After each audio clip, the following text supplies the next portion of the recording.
This is Andy Gutierrez from StarWars.com, and you are listening to Coffee with Kenobi with Dan Z. This is the podcast you're looking for. This is James Arnold Taylor, and you're listening to Coffee with Kenobi. I have a good feeling about this. Hello, my friends, and welcome to Coffee with Kenobi, show number 454. This is your spoiler-free place for Star Wars discussion, analysis, and rhetoric. I'm your host, Dan Z, drinking One Nation coffee out of my original logo Coffee with Kenobi mug. Thrilled to be talking Star Wars with each and every one of you on today's show.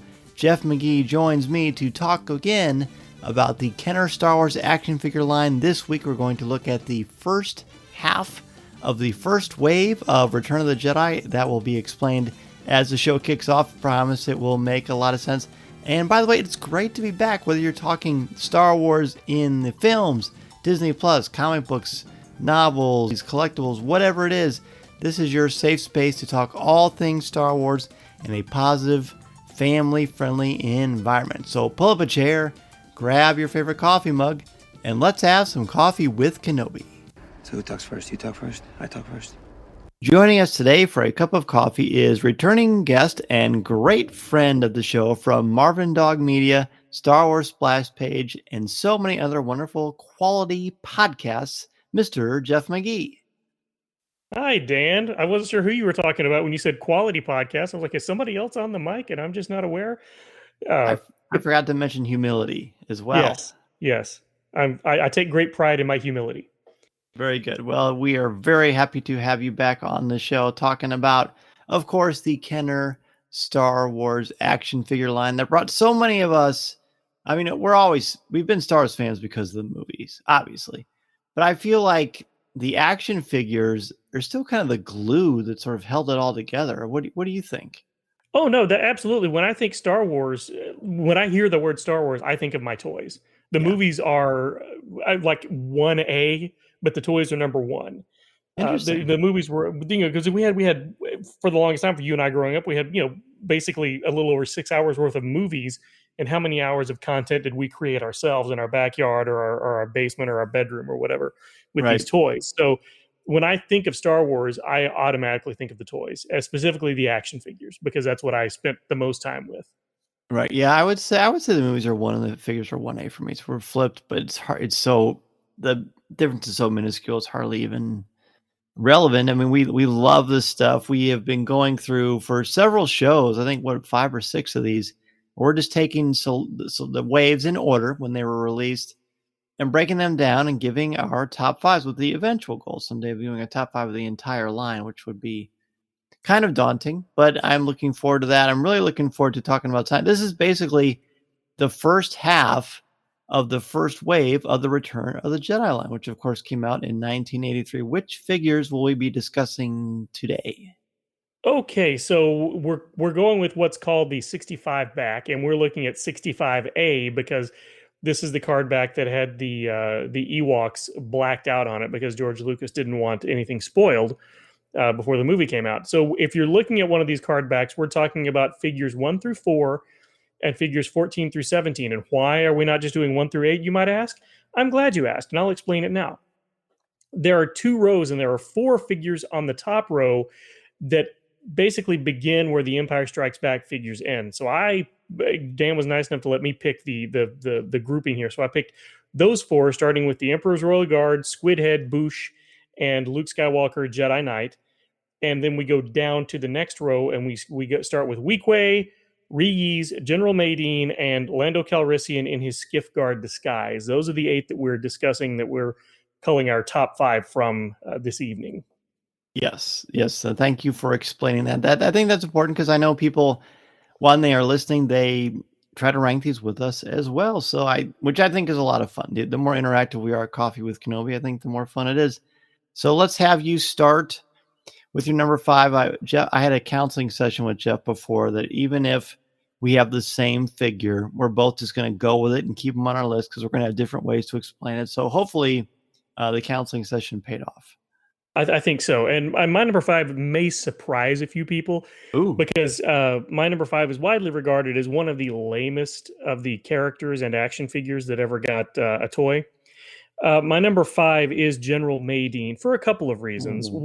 There are 2 reasons, and one is silly. One is I really like the color blue on his sleeves. I've always just been sort of infatuated with that shade of blue. I don't even know what shade it would be, but I just like it.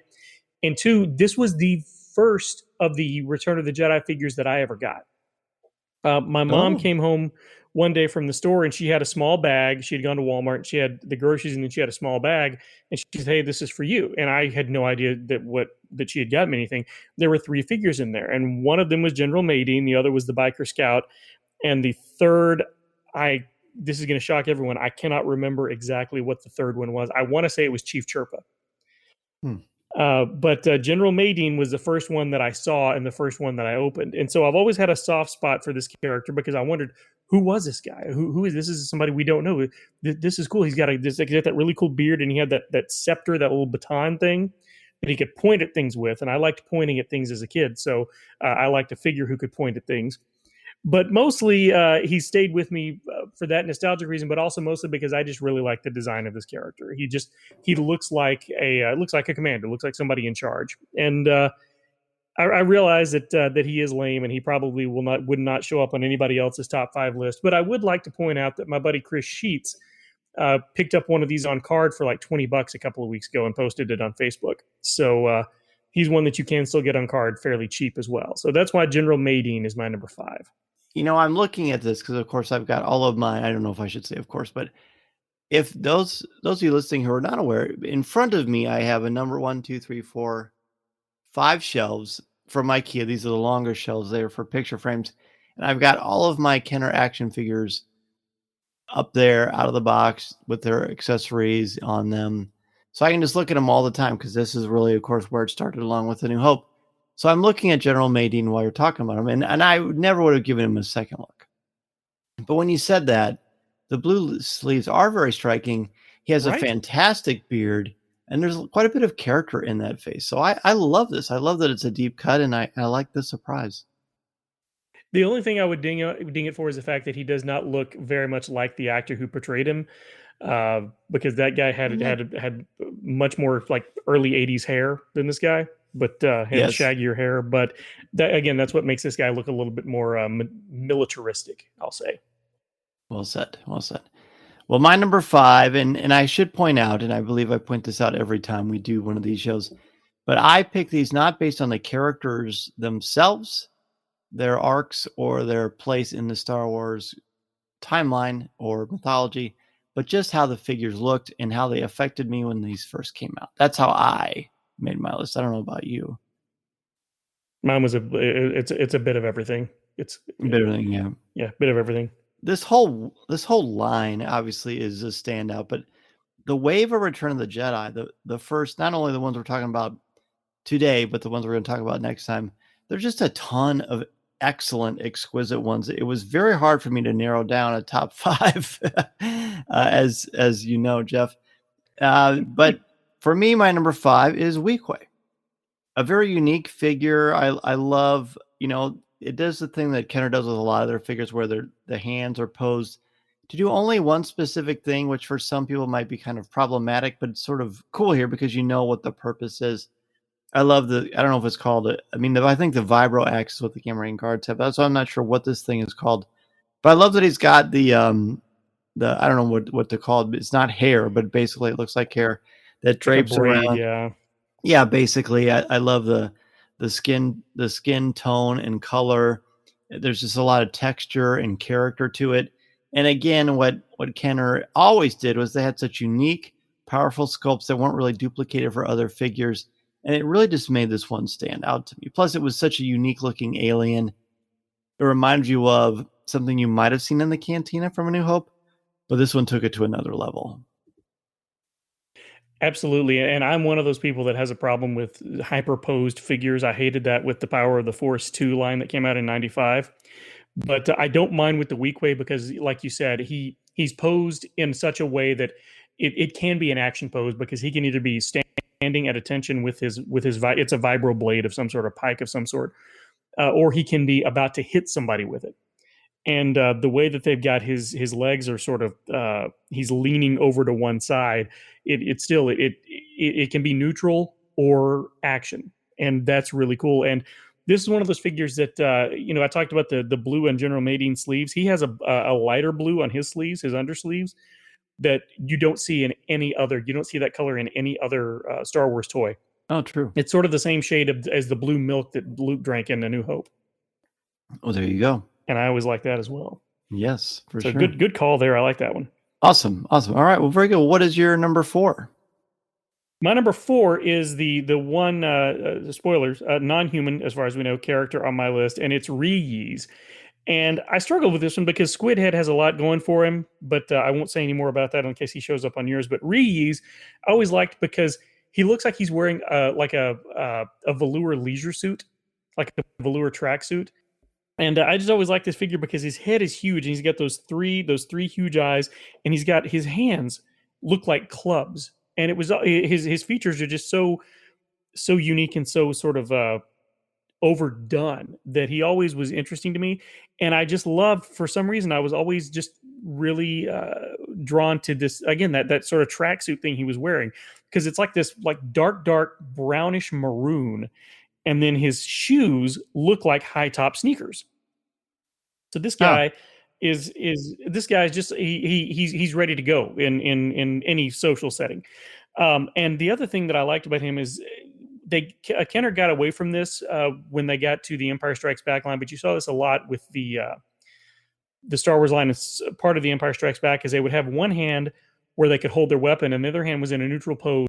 I like that they continued it with this guy, because again, he had those huge mitten looking hands. So you could set his hand like on top of R2-D2 and it looked like he was patting him and saying like, "That'll do, pig," which is not something I would have said back then because Babe, the movie, didn't come out until 95. But this figure, not only is he wearing the velour tracksuit, but if you look, it looks like he's got shoulder pads, Earl B. Arthur level shoulder pads on as well. So there's a story with this guy. I don't know what it is, but you could make up one of several different backstories for this guy just based on the figure himself and the outfit that he's wearing. And so that, for no other reason than he spurred my imagination, Reeese is my number 4.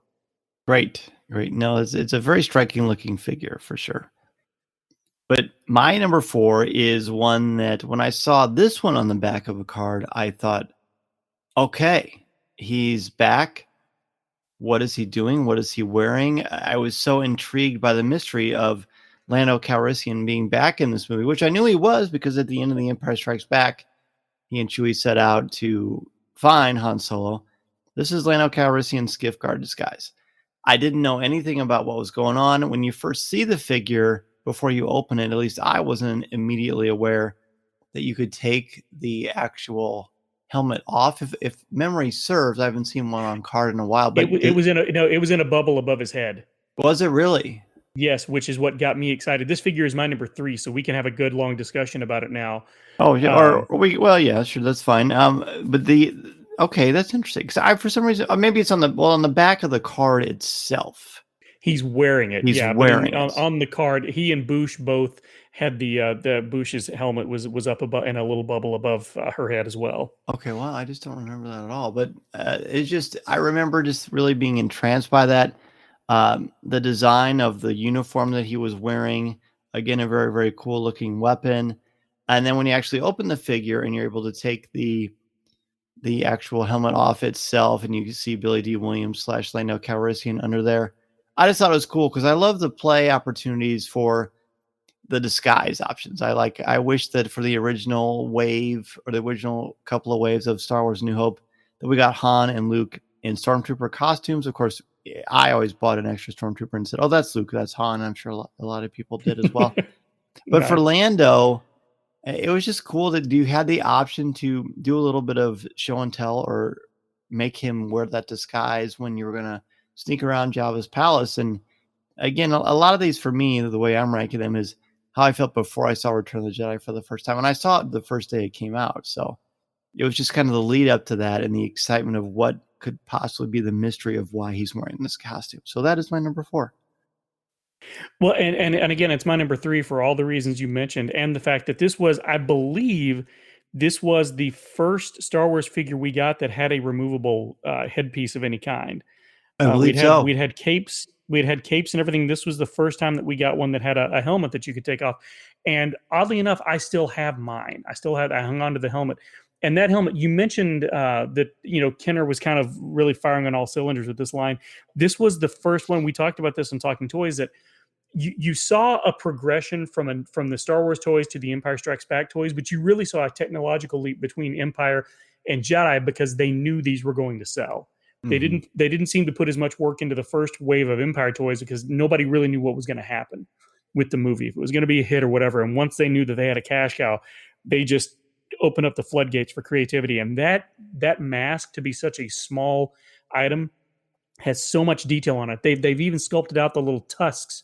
They didn't paint them, obviously. It's all that brown plastic, but they even sculpted the tusks that are on the helmet that he pulls it down to show everybody, hey, I'm Lando. But you're absolutely right. This figure is great. He looks like sort of the mirror image of the Weequay. They're sort of both leaning in opposite directions. His pose is far less committed than the Weequay. It's a little more neutral, but I love the chest plate that he's wearing because it looks just like something he found and plugged in here. This whole thing looks like he just kind of put it together from spare clothing he had lying around, which is exactly what happened. Yeah. And we even got a new Lando Calrissian face sculpt. This was a much better face sculpt than the one we got for The Empire Strikes Back. Looked more like Billy D. Williams, was less cartoonish looking. And again, that he had a staff similar to the axe that the Weequay had, but not with the vibro blade on the end. But yeah, this one, for no other reason than that helmet, would have been on my list regardless. But the fact that this figure, everything about this figure is so well done, made it. It feels low for it to be a number three, but you'll see why when I get to 2 and 1. You'll see why it's as low, quote unquote, as it is on mine. But yeah, that's my number three as well. I was super excited because because you and I both collected GI Joes, and I really loved being able to take the helmets off and exchange helmets, put different helmets on different figures. You could never do that with Star Wars until now. Even though the helmet didn't really fit on anybody else that well, but you could, if you wanted to, make it fit. So, well, that was another appealing thing to the fact that it was something where you felt like you could team them up with a Weequay, and I often did because they have similar weapons, and of course they're both in Jabba's palace, and it just kind of made for a cool, like, a belief that they could be together, right? They could work together, and Lando could trick him because they would be so similar in what they were doing, their duties, so to speak. Exactly. Yeah, super fun. All right, awesome. Well, my number three is one that you've already mentioned as well. It is Reese. The Reese was another one that before I saw the movie, I saw this thing on the back of the card, and I actually opened one up and got one in my hands. I was so drawn to how striking the figure is. I mean, it's much wider than a lot of the Star Wars figures. I feel like the Star Wars line of Kenner is really good with scale and making, like, if you hold Wicket next to Darth Vader or Chewbacca, like, it's very distinct that is the size differential that they are in the stories on the silver screen as well. And Reese just gave this impression. I mean, like, the sort of the ribbing and the texture on the costume itself, the hands, I thought were really, really cool. It had a very, very unique weapon that we didn't really see in anything else. And then, just those three eyes and just the way that it just looks like I don't even know how to explain it, but it looks like a real monster, like a real humanoid monster. And it just, Star Wars, I feel like Star Wars characters that are monstrous in their humanoid form, for me, they either are complete home runs or they just don't seem to fit. Reese fits, and I think he's sort of kind of a standard for what I look for in Star Wars aliens. So I've always really liked him a lot. That's why he's number three. And were you let down like I was that he wasn't a good guy when the movie came out? No, I didn't really care about it either way, to be honest with you. And I never got caught up in if they were good or bad. Really? Yeah, I thought he was going to be a rebel, and then he wasn't. I just figured he'd be bad because he was in Jabba's palace. That's honestly what I thought. That's true. That's true. But I didn't know what the storyline, whatever. I always pretended he was a spy because I just liked this character so much. I hated that he was a bad guy. Sure. No, I understand. Fair enough. Well, let's go ahead and take a break. When we return, we will give our top 2 from this first round of the Return of the Jedi wave from Star Wars and Kenner. This is Coffee with Kenobi. This is Vanessa Marshall, and you're listening to Coffee with Kenobi.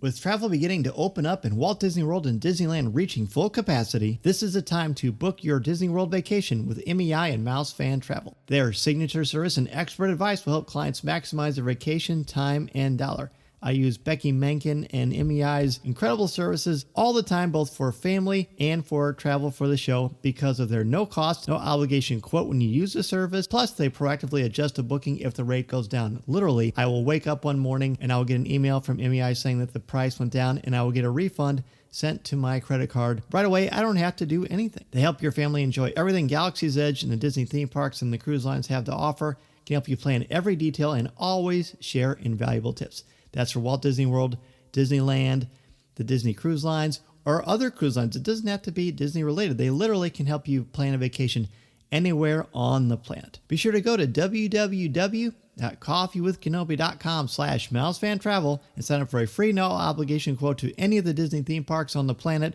or any vacation that you have in mind. You'll have the best vacation possible and help out me and Coffee with Kenobi in the process. We are back, and Jeff, I believe we are back to your number 2. We're breaking down the first half of the first wave of the Return of the Jedi line from Kenner. I keep wanting to say Kenner and Hasbro, but Hasbro wasn't a thing with Star Wars when this initially came out. When did Kenner become Hasbro? When did that happen? I know it happened sometime in the 90s. Was it 95? Probably early 96? 90s. Well, 95 is when Hasbro had already bought Kenner years before. Mm-hmm. I want to say like 91, 92, but it was in 95 when they reintroduced the Kenner logo when the Power of the Force 2 figures came out, because they knew if we put this on, we'll make money. That Kenner logo is kind of a license to print money, and of course it was. So that's when it became ubiquitous again. There you go. What did have you ever talked about the Power of the Force line on Talking Toys? We haven't yet. We haven't gotten to it yet. We're still trying to work in the final 17, the Power of the Force, the original Power of the Force line. We haven't done that yet as well. Cool. Well, I want to send you my resume over when you do Power of the Force, since we're going to run out of G.I. Joe lines I want to talk about. Right. Absolutely. All right. Yeah. Give me your number 2. So my number 2 figure would be my number 1 on any other list, but my number 1 figure is one of my favorite toys of all time. So my number 2 though is no slouch, and my number 2 is I guess it's called Boosh. It's not Princess Leia Boosh. It's just Boosh.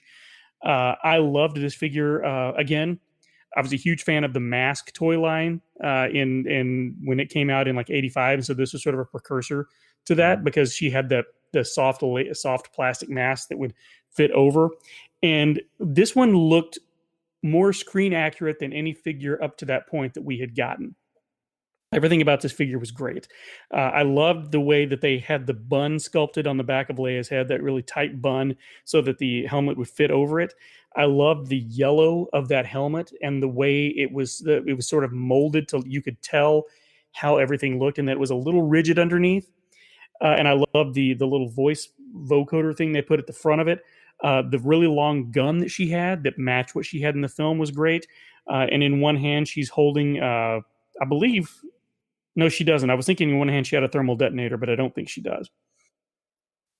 But again, she was in a bit of a pose, but not so much of one that it made it impossible to put together different scenarios, I'll say. And but again, this was another one that as soon as this came out, this was the first one that I bought with my own money. Oh wow! There were a set of like 3 or 4 figures that I had saved my allowance, went to the store and bought, and this was one of them, because as soon as I saw this figure, I said I have to have it. And this is probably my favorite iteration of Princess Leia, because she's the one getting the job done. She's the one that defrosts Han Solo and finds him and everything. And I just love this figure. Everything about this figure is just killer. There's so much texture to this. The armor has that ribbed texture.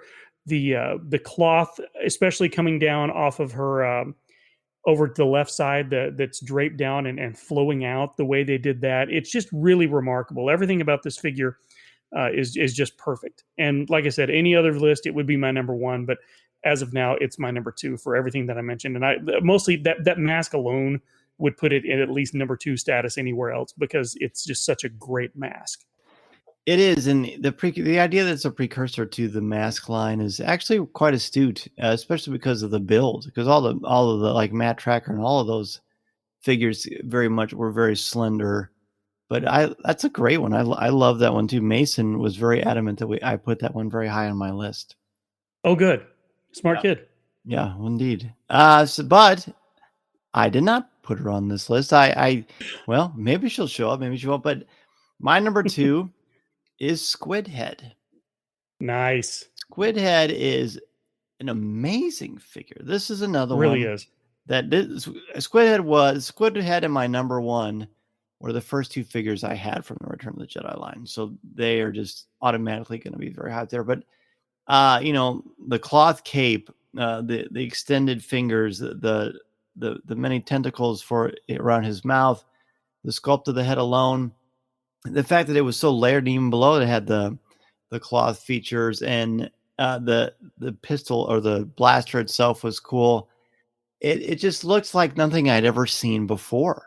Just the design itself was brilliant. And it just, again, opened your mind to the imagination of what is going to happen in Jabba's palace. And this was really, I believe this was the wave. Yeah, this is the wave where we first had cloth capes and tunics and things of that nature. And I just thought, we got it with Yoda. We got it with Yoda, but on this sort of scale, yes, this was the first one. And I don't even know if this Yoda one is thick. I don't feel like it's as thick. It's not as this one. This was the first time, because we had the cloth cape Jawa and Yoda, but they were basically one layer. These were the first time we had some that were actually, they had almost had a stiff backing to it. Yes, so it felt there was some heft to it. A little bit thicker, a little more texture. Yes, of course the Jawas, in Yoda, but yeah, this one just maybe the scale is it, but again the texture, the thickness, and it's just unlike anything I'd ever seen before. What this did was made the imagination just reel at the possibilities of what was going to happen in this movie. I absolutely love this figure. This figure is great, and like I said, it was between he and Reese. I just had to put on there because of the tracksuit. But Squid Head is a remarkable figure. This guy looks like royalty. There's so much going on with this. He really does look like foreign royalty. And the thing that I love the most about this figure, of everything you mentioned, the thing that I love the most are his eyes. They painted his eyes this really interesting blue color. Yes, that just made you not able to look away. And they're little tusks sculpted in amongst his tentacles and everything. Mm-hmm. You're right. This is a great figure, and like I said, any other list, he probably would have been in my top five. But there were just so many on this one that I had a soft spot in my heart for. But Squid Head, if I was going strictly on quality and form, he would definitely be in my top five, and probably close to number one, like he is for you. He's great. I mean, and did they eventually come out and say that his name was Tessic, this particular figure? I believe so. Yeah, this one was Tessic. Yeah. He was foreign. Yes, yes. Well, you certainly alluded to your number one being a very, very significant figure in the history of your love of action figures overall, not just in Star Wars. So I've got my idea about what I think it might be, but I don't know. Take it away, man. What is your number one?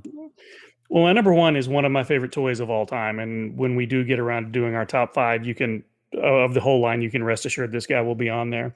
I love everything about this figure, the card art, the color scheme of the backing card. Everything about this figure is awesome. And it's one of the ones that if I ever lose mine, I will rebuy it. I've been bequeathing my action figures to my godson, Taylor's son. And this is the one that I'm probably going to keep back for myself and just buy him one of his own. And that is the Emperor's Royal Guard. Is that the one you thought I was going to pick? It was between that and the one that I'm going to say for my number one. Okay. Well, the Emperor's Royal Guard, first off, just look at that red. Everything, this crimson. Is this not one of the coolest designs you've ever seen anywhere? It just the thing, it looks regal and dangerous and menacing at the same time. That really long red hood helmet with the Cylon looking black slits. And when you look at the backing card for this thing, it was just the Royal Guards. You had all this red, and then the nameplate was a blue, an interesting sort of a bright blue background. Same with the field that the figure sat on. So when you put it together, it just made for a beautiful, beautiful toy hanging there on store shelves. And the thing that is the most amazing about this one to me is he's got that long cloak that slid almost all the way up. Underneath that, he's wearing a skirt that goes up just under his arms, and under that, they sculpted his pants. He's got sculpted pants. There's ribbing on there. Underneath that, he's even wearing like a rope belt. So they sculpted this stuff that was really never meant to be seen, but they knew kids are gonna lift this up and want to see something under there, and so they went through the trouble of doing that. And not only are the Royal Guards some of my favorite just creations in the entire Star Wars universe, it's one of my favorite costume designs, and the figure just knocked it out of the freaking park. I love this toy. I will. This is one of the ones that I still have on display in my apartment. As I've been giving them away, this is one that I've kept and am displaying. And it's one of the things that when I find something Royal Guard related, I always pick it up. With the exception of the Gentle Giant Jumbo figure, because that was the first one that they stopped putting the Kenner logo on there and started making it a Kennerized Gentle Giant logo, and it just made me mad, and so I don't have that one. I never understood why they did that. Did they ever officially say? No, I'm assuming it was probably maybe like a licensing issue or something. Could be. I don't know, but I love the Royal Guard, and I even have the Black Series, the 4-pack of the different Royal Guards down through the ages. There's a black one, a blue one, a red one, and I can't remember what the other one is because it's not in front of me right now. But a very dear friend ended up getting 2 by mistake when he ordered it, and so he gave one to me. Nice. Well, you really can't go wrong with the Emperor's Royal Guard. I mean, that was another one that was just so striking. All the red, extra cloth goods, and and even seeing the cool sculpt of the pants. It was just like the mind reeled. Again, it was a version of the Stormtrooper. And we had so few of them in the original trilogy. So whenever you get a new one, it always is very eye-catching. Agreed. Yeah. And I always sort of secretly wish that his helmet smelled like cinnamon, but who knows? Okay. My number 1 is one of my favorite figures of all time of any line. This is the first one I got. This is when I went to school one day. And a friend of mine, his name was Aaron Combs, and he was holding a Star Wars figure that I'd never seen before. It was black. It had a brown cape, a cloak, really, and a lightsaber. But it wasn't a telescoping lightsaber. And I said, "Is that Luke Skywalker?" And he said, "Yes, this is from the new movie." What? The figures are out? Yes, they're at Toys R Us. As soon as my mom picked me up from school, can we go to Toys R Us to return the Jedi figures there? We go to Toys R Us. There's a massive, I have goosebumps now. There's a massive wall of figures. I see Luke Skywalker. I see Squidhead. I see the Gamorrean Guard. I see Bib Fortuna. I see all these figures. But I had to get Luke first because he's Luke Skywalker.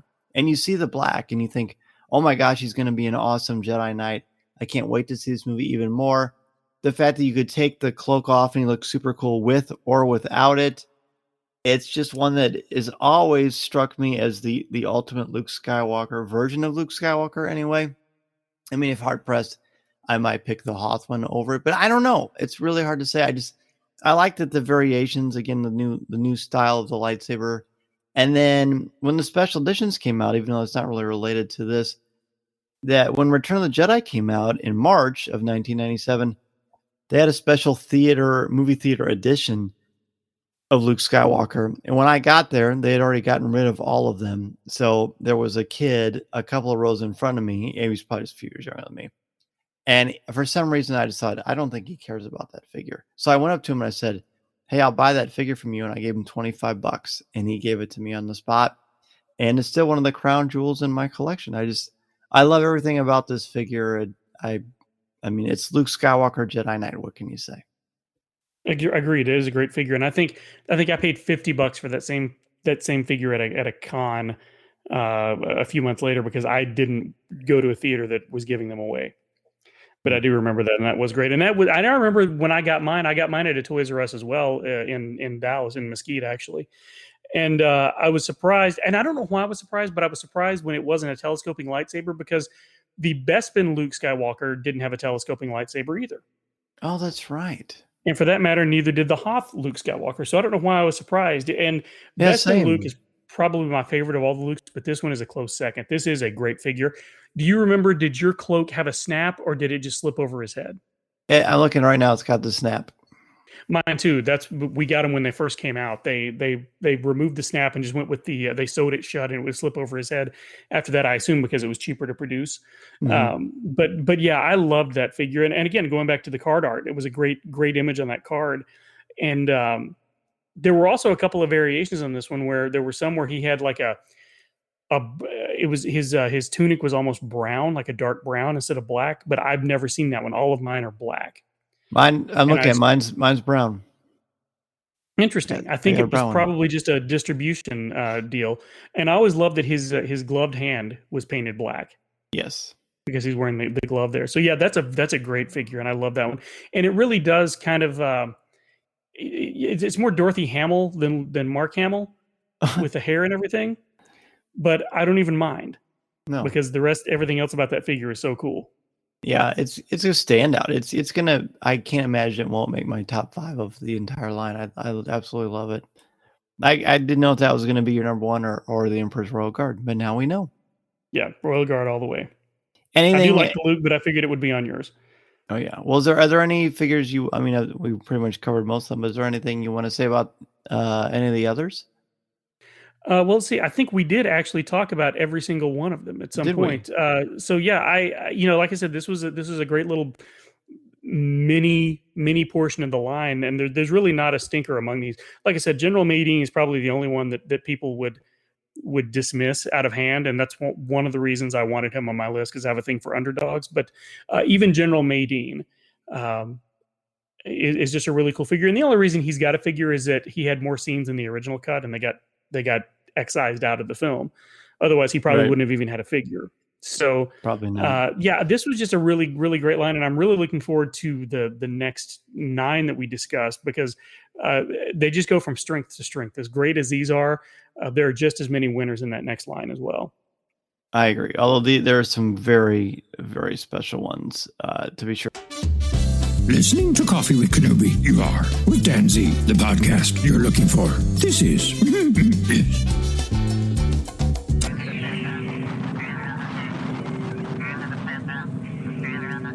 As we near the end of the show today, I want to thank each and every one of you for taking time out of your busy schedule to have a cup of coffee with me and for helping to spread the word about our Star Wars family we've got here at Coffee with Kenobi.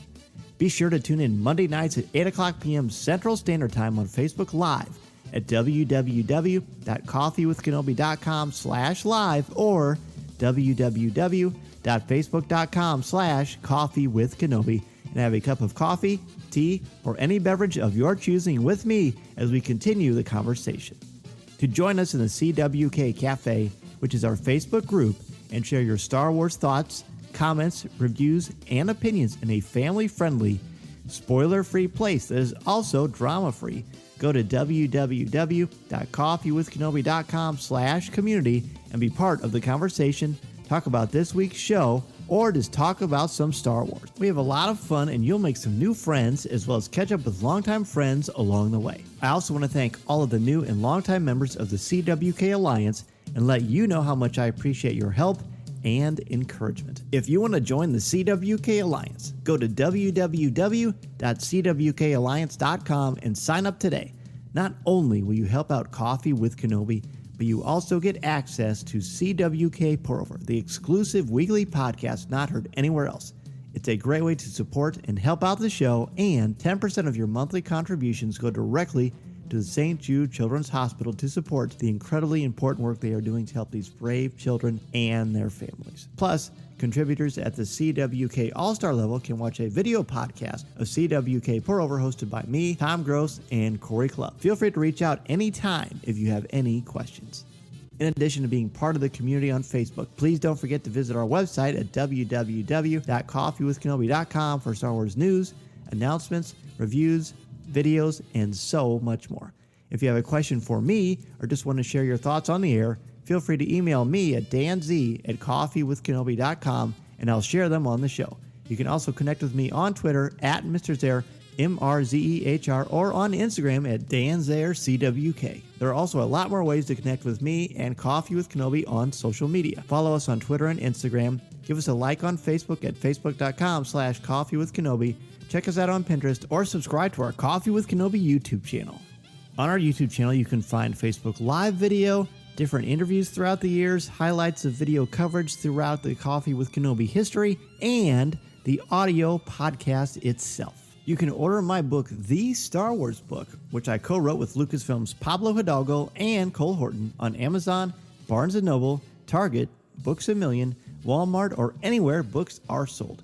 You can also find my writing on Coffee with Kenobi's website, as well as StarWars.com, where I am an official blogger there, and on IGN, where I contribute occasionally to articles about Star Wars, as well as other popular culture topics.